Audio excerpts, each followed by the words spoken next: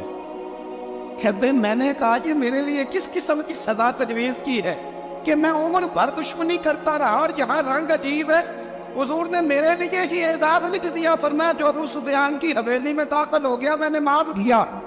ابو سفیان کہتے پتہ نہیں کتنے پردے تھے جو اٹھ گئے، پتہ نہیں کتنی منزلیں تھیں جو طے ہو گئی، پتہ نہیں کتنے جلوے تھے جن کا نظارہ ہو گیا، اور میں نے غور سے چہرہ دیکھا تو میری آنکھوں سے پٹی اتر گئی اور مجھے عبداللہ کے یتیم بیٹے کے پیچھے محمد الرسول اللہ کے جلوے نظر آنے شروع ہو۔ اخلاقی قدریں جب موجود رہتی، یہاں تو لوگ مرے ہوئے شخص کو مارتے ہیں، یہاں تو سڑک پر کتنی گراوٹ ہے اور کتنا گر گیا ہے، اخلاق ان لوگوں کا ایکسیڈنٹ ہو گیا ہے، ٹرین کی پٹری سے اتر گئی ہے، چیخو پکار ہے، واہے ہے، تڑپنا ہے، رونا ہے، سسکیاں ہے، ماں کا بازو کٹا ہے پر وہ چیختی ہے ذرا میرے بیٹے کا پتہ کرو، باپ کی آنکھوں میں ریت پڑ گئی ہے پر وہ تڑپتا ہو میرا بیٹا تھا، چیخو پکار ہو رہی ہے۔ پر ظلم ہے اس قوم کا کہ جو بچانے والے آئے ہیں وہ پہلے آتے ہی ان کی جیبیں ٹٹول کہ بٹوے دیکھ رہے ہیں گری ہوئی عورتوں کے، یہ آپ اٹھا کر دیکھیے اخبارات، عورتوں کے گری ہوئی عورتوں کے کانوں سے بالیاں نوچی گئی اور ان کے کان کٹ گئے، یہ اس قوم کا حال ہے۔ اقبال کہتے ہیں جنہیں آتا نہیں دنیا میں کوئی فن تم ہو اور بیچ کھاتے ہیں جو بزرگوں کا کفن تم ہو، تم وہ لوگ ہو جو کفنوں پہ سودے کرتے ہو، جو قبروں پہ سودے کرتے ہو۔ یہ لوگ تجارتیں کر رہے ہیں، اخلاقی پستی کا یہ عالم کہ لوگ قبروں پہ سجدے کرتے ہیں، بیٹے بیچ کے دہیز خریدتے ہیں، غریب کی بیٹی روز تڑپتی ہے، روتی ہے، روز سسکیاں لیتی ہے کہ کہاں سے وہ دروازہ کھلے گا جب میں بھی جب سہاگن ہوں گی، جب میرا باپ بھی عزت کے ساتھ مجھے رخصت کرے گا۔ اور غریب آدمی بیٹی کی شادی کے بعد اتنا دکھی رہتا ہے، وہ بھی کم ہی لوگ جانتے ہیں، وہ بھی وہی لوگ جانتے ہیں جو اس منظر سے گزرتے ہیں۔ ہمارا اخلاقی معاملہ اس قدر زیادہ تباہی کا شکار ہے۔ میرے مصطفیٰ کریم سید عالم نور مجسم صلی اللہ علیہ وسلم جذبات کا خیال رکھتے، احساسات کا خیال رکھتے، تصورات کا۔ او بھائی اس سے بڑا اخلاق کا مظاہرہ کہاں سے لینے جاؤ گے؟ کہ آپ اللہ کے لال فرماتے ہیں میرا دل کرتا ہے نماز لمبی پڑھاؤ، نماز اللہ کی نماز، دل کرتا ہے تب بھی نماز پڑھاؤ، میں لمبی سور سے تلاوت کروں، میں پڑھ کے رب کریم کا قرآن پڑھوں، میں عطا تبارک و تعالیٰ کی قرآن مجید کے ذائقوں میں کھو جاؤں۔ لیکن حضور فرماتے نماز میں کسی بچے کے رونے کی آواز آتی ہے، کسی بوڑھے کی ہائے کی آواز آتی ہے، کسی بیمار آدمی کی ہائے کی آواز آتی ہے۔ نبی پاک فرماتے میں اللہ کی نماز چھوٹی کر دیتا ہوں، اللہ کے بندوں کا خیال کرتا ہوں، میں رب کی نماز چھوٹی کر دیتا ہوں، رب کریم کے بندوں کا خیال کرتا ہوں۔ خدا کے بندے تو ہیں ہزاروں، بنوں میں پھرتے ہیں مارے مارے، میں اس کا بندہ بنوں گا جس کو خدا کے بندوں سے۔ میرے حبیب کریم سید عالم صلی اللہ علیہ وسلم نے فرمایا اللہ کریم نے بندے کو مخلوق کو پیدا کرنے سے پہلے جو تحریر سب سے پہلے لکھی تھی نا، اللہ نے اپنے پاس جو جملے سب سے پہلے لکھے تھے بندے بنانے سے بھی پہلے، وہ فکر یہ تھے کہ ان رحمتی سبقت اعلی غضبی، رب کریم نے لکھا تھا بے شک میری رحمت زیادہ ہے، میرا غضب زیادہ نہیں ہے۔